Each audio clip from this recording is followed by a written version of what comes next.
Good evening, my name is Dante and welcome back to my channel. On this channel, I discuss strange and obscure media. Before we get started tonight, I wanted to give a shout out to Rainswept from RateYourMusic.com. They featured my band on their radio show, Radio Free Gormangast, which airs goth and metal music on WQAQ at midnight Eastern Standard Time on Tuesdays. I really appreciate them taking an interest in my work and will be linking the station's website below. Tonight's video will be another music genre deep dive. While last time I covered metal artists who were heavily influenced from goth music, tonight's video will focus on a unique category within goth music itself. That musical niche is ethereal wave, also known as ethereal goth, ethereal darkwave, or just ethereal. If I had $1 for every time I'm gonna have to say that word throughout this video, I might actually be able to do YouTube full time. Like I stated in my previous video, much of the history I'll be discussing here comes from before my time.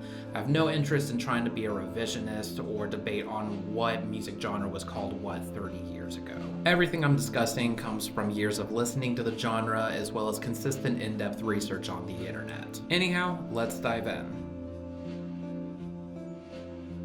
At the tail end of the 1970s, the dark and brooding post-punk of Joy Division was inspiring similar artists to branch off into what we now consider to be gothic rock. Somber, deadpan songs with corrosive guitars, punchy rhythms, and angry or monotonous singing brought artists like Susie and the Banshees, Bauhaus, and The Cure to the forefront as pioneers of the style. Scottish trio Cocko Twins formed around this time and came from a similar set of influences in post-punk. The band signed to British label 4AD Records and released their debut album Garlands in 1982. On Garlands, stark programmed beats and the punchy bass lines of Will Hedgie mesh with the swirling, oscillating guitar melodies of Robin Guthrie and the eerie alto chants of vocalist Elizabeth Fraser. Musically, I find Garlands comparable to The Cure's album Pornography, which was released that same year. However, Garlands lacked an overt sense of depression and desperation. Rather, the tone that Cocko Twins set in their approach was much more mysterious and dreamlike. The next year, bassist Will Hedgie would leave Cocko Twins, allowing Liz Fraser and Robin Guthrie to take full creative control of the band's musical direction. Following several EPs, the duo would release their second album, Head Over Heels. Although one would think being down a member would further accentuate the minimalist execution of the band's debut, Head Over Heels did the polar opposite. Head Over Heels takes on massive, washed-out guitar textures with heavy beats, ominous synth pads, and cavernous reverb. Liz Fraser's singing is a bit higher range and emotive, with powerful harmonies and counterpoints to complement Guthrie's guitar playing. The overall mood and atmosphere are significantly more blissful and graceful than the outright spooky tones of Garlands, though the band's roots in gothic rock and post-punk still remained. In 1984, Cocko Twins would release their third album, Treasure, which would lean even further into angelic, romantic textures. The washed-out guitar lines take on blissful major chords, acoustic guitars and keyboards are further blended into the mix, and Fraser's colorful singing ranges from delicate soprano coos to passionate contralto wails, all in cryptic, nonsensical lyrics. The uncanny and otherworldly nature of this album would serve as a blueprint for many ethereal wave and dream pop acts to follow, and the band would continue to delve further into ambient and pop textures away from their gothic roots throughout the remainder of their career. That same year, a young Australian act known as Dead Can Dance would also sign to 4AD Records and release their self-titled debut. Lisa Gerrard and Brendan Perry were the lead vocalists and primary musicians behind Dead Can Dance, coming from diverse musical backgrounds but respectively playing in their own punk or post-punk bands prior to forming the project. This debut album saw the band melding these sounds in a way that was completely unconventional and unique. Half of the tracks on the album consist of hazy, blurry, washed-out gothic rock instrumentation with the soothing, echoing baritone vocals of Brendan Perry. The other half of the tracks consist of hypnotic arrangements of Yang Chin and tribal percussion with the ghostly alto chants of Lisa Gerrard. Although the band would end up shedding the rock instrumentation of their roots and turn towards a more tribal and neoclassical direction, this debut would become recognized as one of the pioneering albums of ethereal wave music. As stated before, both Cocko Twins and Dead Can Dance were signed to 4AD, a British record label founded by Ivo Watts Russell and Peter Kent in 1980. Just a few years into the label's activity, they curated a decent roster of goth, post-punk, and new wave artists that also included Bauhaus, Modern English, and Mal Deutschland, among many others. Watts Russell had the idea to team up with producer John Fryer, who had worked with some of the bands on 4AD, to showcase some of the artists on the label as a collaborative project. This project was called This Mortal Coil and featured various artists from the 4AD roster, in which the material primarily consisted of reimagined takes on rock and folk songs. The collective's first album, It'll End in Tears, was released in 1984 and featured members of both Cocko Twins and Dead Can Dance, as well as Cindy Togs, Moi Deutschland, the Wolfgang Press, among several others. It'll End in Tears takes on somber ballads of pianos, clean guitars, violins, synths, as well as guest vocals from the aforementioned artists. The instrumentation is very sparse and slow-paced, creating ambient textures behind passionate lead singing.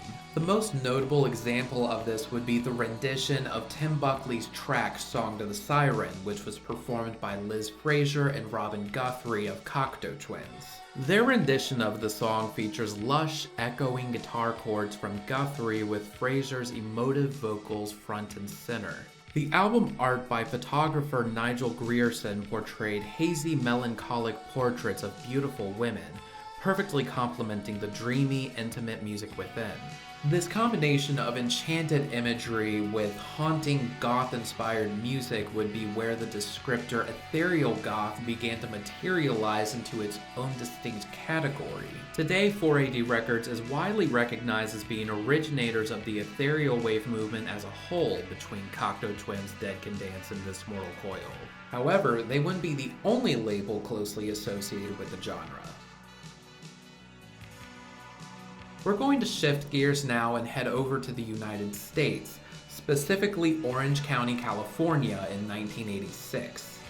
A college student named Sam Rosenthal had been writing his own fanzine, Alternative Rhythms, for a few years and had started his own DIY label called Project, in which he released compilations and his own solo electronic music on cassette. Rosenthal started a band called Black Tape for a Blue Girl to expand on this material and released a debut album titled The Rope that year. The Rope was an unrefined blend of dark wave and ambient tracks. Broken baritone and alto vocals alternate over minimalistic arrangements of echoing clean guitars, synth passages, and programmed drums. A sophomore release entitled Mesmerized by the Sirens would follow that next year, further expanding on the band's cold ambient textures and hazy acoustic tracks drenched in reverb. In a manner similar to the aforementioned Dead Can Dance, the music divided the vocal performances between two particular styles. Some of the more gothic rock and dark wave leaning tracks feature the dramatic baritone of Oscar Herrera, while quieter ambient and ethereal bass tracks feature the warm, folky singing of Sue Kitty Smith. This trend would continue on the band's following releases, Ashes in the Brittle Air and A Chaos for Desire, though the band would gradually transition into more orchestral and neoclassical arrangements as time went on.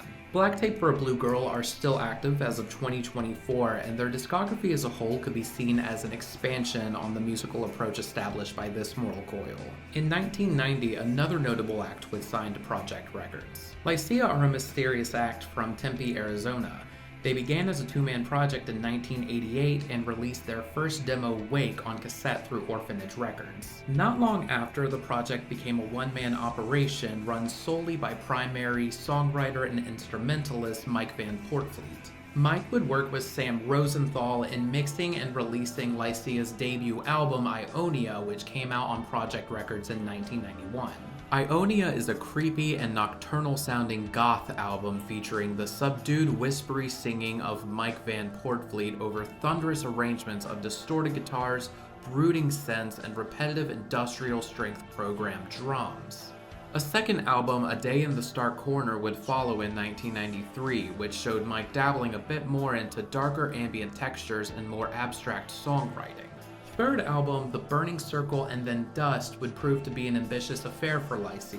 At that point in 1995, two new members had joined the fold, multi-instrumentalist David Gallas and vocalist Tara Van Flower. The album is a 2-disc, 26-track masterwork of bleak, ghostly songs that mesh bits of goth, darkwave, and ambient into one signature blend that further solidify the act as one of the premier ethereal wave artists of their time.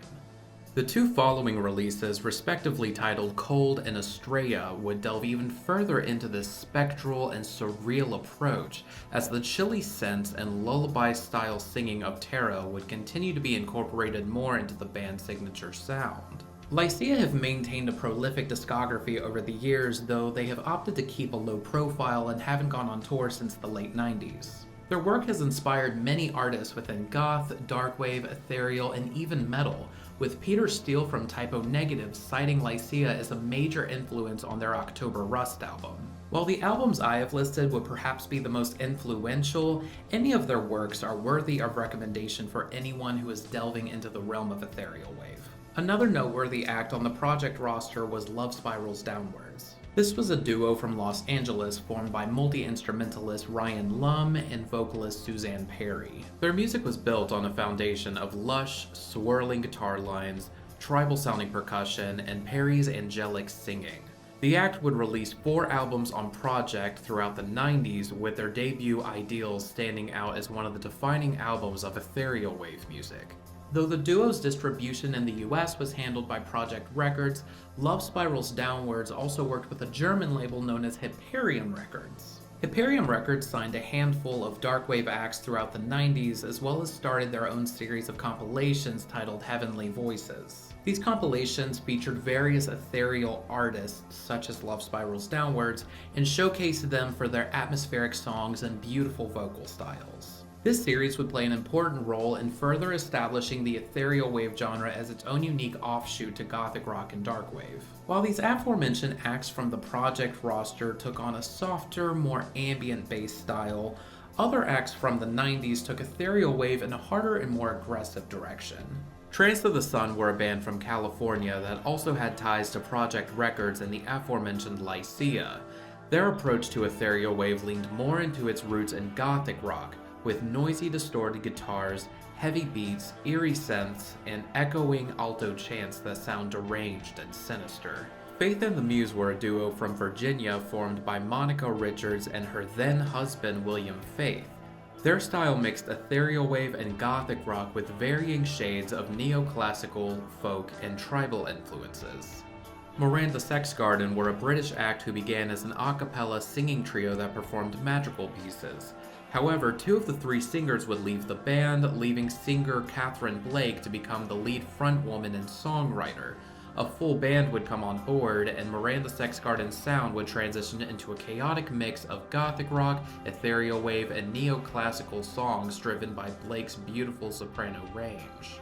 These are only a few of the artists who grew in the ethereal wave genre throughout the 90s, among a long list of notable acts who expanded upon it. The last thing worth noting about ethereal wave in the 90s is its contribution to the rise of shoegaze music, with artists such as Slowdive, Lush, and Ride taking inspiration from Cocko Twins and their hazy guitar work and wispy vocals. Entering the 2000s, a new act would join Project Records that would make a significant impact in the world of ethereal wave. Autumn's Grey Solace are a duo from St. Augustine, Florida, between multi-instrumentalist Scott Farrell and vocalist Aaron Welton. Their music takes clear inspiration from Cocko Twins and Love Spirals Downwards. Aaron's voice is an angelic siren chant that floats over twinkling guitar lines, icy keyboards, and simplistic bass and drum rhythms. The duo have been one of the most prolific acts in ethereal and dream pop, having released 15 studio albums between 2002 and 2023, with their debut Within the Depths of a Darkened Forest being the most well-known of their discography. In the latter half of the 2000s, a supergroup known as the Eden House would emerge. This is a collaborative project from the UK featuring former members of goth bands Fields of the Nephilim and the Burning Effigy, as well as various guest singers. Their overall style consists of a catchy blend of gothic rock riffing with alluring crooned vocals and some mellow trip-hop percussion. This approach creates a sensual and ballad-like atmosphere not unlike that of a modern take on This Mortal Coil. Two of the session vocalists who are most notable to the Eden House's sound include Monica Richards from the aforementioned Faith in the Muse, as well as Julianne Reagan, who is known for her work in 80s goth band All About Eve. The 2010s would be a significant era for Ethereal Wave, as a wide array of singer-songwriters began to dabble into the style to create haunting, darkly beautiful music. Chelsea Wolfe has touched upon a wide variety of genres in her work, including folk, country, dark wave, and metal. The primary trademark of her music, however, has been her ability to create hypnotic, nightmarish music with heavy usage of effects, ghostly soprano vocals, and swirling guitar lines. Anna von Holtzwolf gives respectable nods to both Dead Can Dance and Kate Bush in epic tracks of sustained guitar and organ, as her powerful soprano voice echoes over lengthy compositions that meld post-rock, ethereal, and neoclassical darkwave elements. Darker is the solo project of Jane Hanna Weissenberg, in which her haunting voice floats over somber acoustic sections that build into heavy ensembles of doom and post-metal riffing. A personal favorite of mine is Esben and the Witch, a trio from the United Kingdom.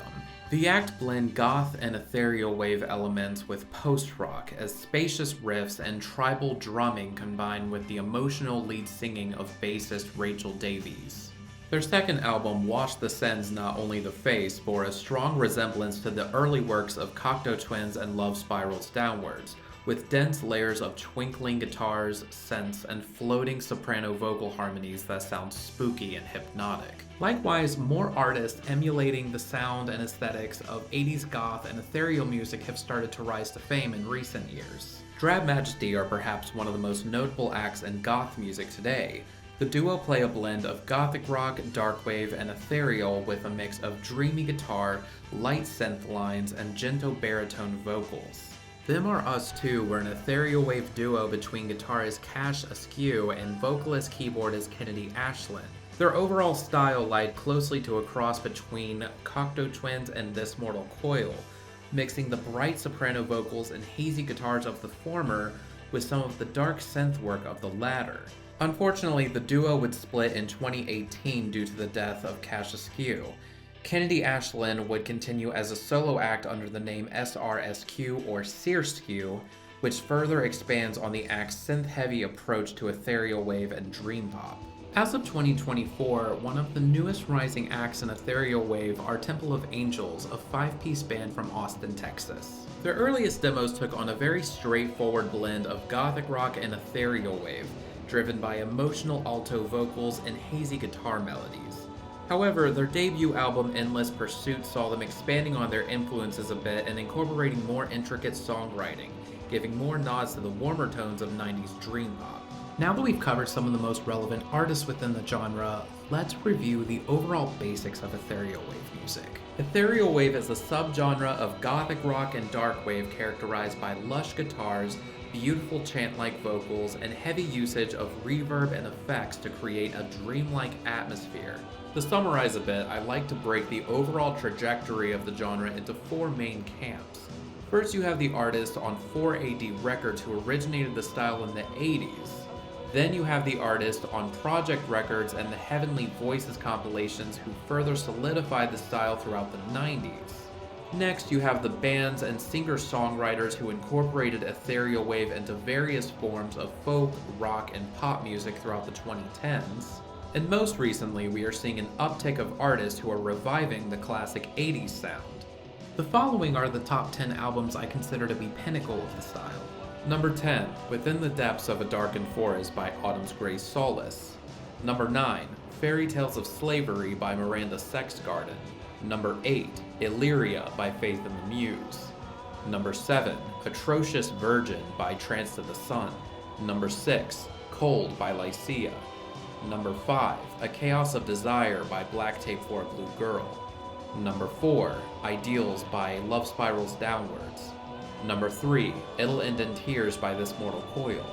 Number 2, the self-titled debut of Dead Can Dance. And number 1, Treasure by Cocko Twins, although Garlands and Head Over Heels could rightfully take this spot as well. So that wraps up my deep dive on the beautiful, mysterious genre of ethereal wave. Let me know what you think of these genre deep dive videos and if there are any other niches of music you'd like to see me do in-depth coverage on. If you enjoyed this video, please remember to like, comment, and subscribe. You can also support me by following me on Instagram, TikTok, Reddit, or adding me on Discord. Other than that, thank you so much for watching and have a lovely rest of your evening.